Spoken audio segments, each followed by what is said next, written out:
भारतीय cricket team के पूर्व क्रिकेटर अंशुमान गायकवाड़ का 71 वर्ष की आयु में निधन हो गया है। वह पिछले कुछ समय से ब्लड कैंसर से जूझ रहे थे। अंशुमान गायकवाड़ के निधन पर बीसीसीआई सचिव जय शाह समेत कई पदाधिकारियों और क्रिकेटरों ने गहरा शोक व्यक्त किया है। अंशुमान गायकवाड़ ने अपने करियर में भारतीय क्रिकेट के लिए महत्वपूर्ण योगदान दिया। उन्होंने 40 टेस्ट और 15 वनडे मैच खेले, जिसमें उनके प्रदर्शन को काफी सराहा गया। अंशुमान गायकवाड़ ने 1997 से 1999 तक भारतीय टीम के हेड कोच के रूप में भी काम किया। उनके नेतृत्व में टीम ने कई महत्वपूर्ण मैच और सीरीज जीती। कुछ लोगों पर जातिगत जनगणना का भूत सवार है। इसको जात का पता नहीं, वो गणना की बात करता है। जितना मेरा आप लोग इंसल्ट करना चाहते हैं, आप खुशी से करिए।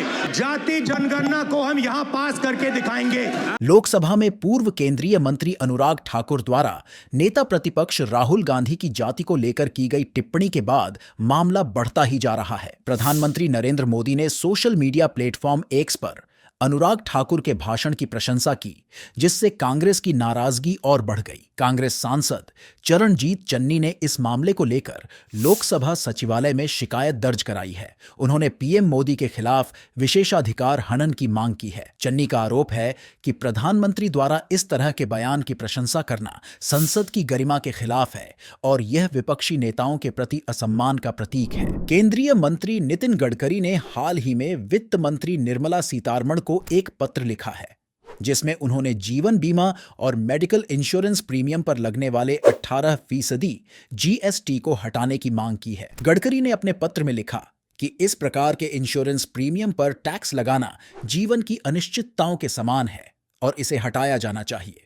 उन्होंने वित्त मंत्री से अनुरोध किया है कि जीएसटी वापस लेने के प्रस्ताव पर पुनः विचार करें। फ्रांस के पेरिस में चल रहे ओलंपिक 2024 में भारत के लिए एक और बड़ी खुशखबरी आई है। 10 मीटर एयर राइफल में मनु भाकर और सबरजोत द्वारा पदक जीतने के बाद अब 50 मीटर 3 पोजीशन में भारत को एक और पदक की उम्मीद जगी है। स्वप्निल कुसाले 50 मीटर 3 पोजीशन में फाइनल में पहुंचने वाले पहले भारतीय बन गए हैं। स्वप्निल ने क्वालिफाइंग दौर में 590 का शानदार स्कोर करते हुए 7वां स्थान हासिल किया और फाइनल में जगह बनाई। बॉलीवुड अभिनेत्री और बीजेपी सांसद कंगना रनौत, जो अपने विवादित बयानों के लिए जानी जाती हैं, ने हाल ही में लोकसभा में नेता प्रतिपक्ष राहुल गांधी पर एक आपत्तिजनक टिप्पणी की है। कंगना ने कहा कि जिस तरह से राहुल गांधी संसद में प्रधानमंत्री नरेंद्र मोदी के खिलाफ बोलते हैं, उसे देखते हुए राहुल का टेस्ट होना चाहिए कि कहीं वह ड्रग्स तो नहीं लेते हैं। तो अब क्या एज देख के या जेंडर देख के प्रधानमंत्री चुना जाएगा क्या? तो फिर कल को वो बोलेंगे कि स्किन कलर से प्रधानमंत्री चुना जाएगा,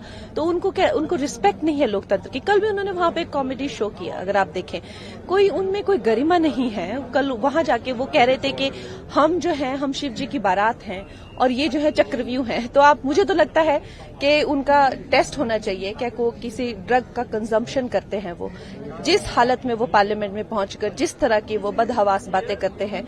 मैं निश्चय ही मैं नई सांसद हूं, लेकिन मैं कल देखकर एकदम मैं शॉक्ड हो गई कि इस तरह की कि ये जो ये कंपटीशन है, ये शिव जी की बारात और चक्रव्यूह में है। ये बात से आपको नहीं लगता कि किसी इंसान का जो है वो ड्रग टेस्ट होना चाहिए जो इस तरह की बात करता है?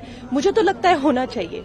या वो शराब के नशे में या वो ड्रग्स के नशे में जो है वो संसद में पहुंचते हैं, ये एक अच्छी बात नहीं है। कंगना रनौत की इस टिप्पणी ने राजनीतिक गलियारों में हंगामा मचा दिया है। उनके इस बयान को लेकर कई नेताओं और सामाजिक संगठनों ने कड़ी आपत्ति जताई है। भारत के शूटर स्वप्निल कुसाले ने पेरिस ओलंपिक 2024 में 50 मीटर 3 पोजीशन इवेंट में कांस्य पदक जीतकर देश का नाम रोशन किया है। उन्होंने 451.4 अंकों के स्कोर के साथ यह पदक अपने नाम किया। यह पहली बार है जब किसी भारतीय शूटर ने 50 मीटर 3 पोजीशन इवेंट में पदक जीता है। द न्यूयॉर्क टाइम्स ने ईरानी अधिकारियों के हवाले से बताया कि ईरान के तेहरान में हमास प्रमुख इस्माइल हानिया की मौत के बाद ईरान के सब्र का बांध टूट गया है। ईरान के सर्वोच्च नेता अयातुल्लाह खुमैनी ने इजराइल पर सीधे हमले के आदेश जारी किए हैं। खुमैनी ने यह आदेश ईरान की सुप्रीम नेशनल सिक्योरिटी काउंसिल की बैठक में दिया है। इस बैठक में ईरानी नेतृत्व ने इजराइल के खिलाफ अपने रुख को और कठोर करने का फैसला लिया। इस घटना के बाद पूरे क्षेत्र में अशांति फैलने की आशंका जताई जा रही है। अगर आपको इस खबर से जुड़ी और जानकारी चाहिए हो तो हमारे YouTube चैनल को सब्सक्राइब करें, शेयर करें और बेल आइकन को प्रेस करें। धन्यवाद।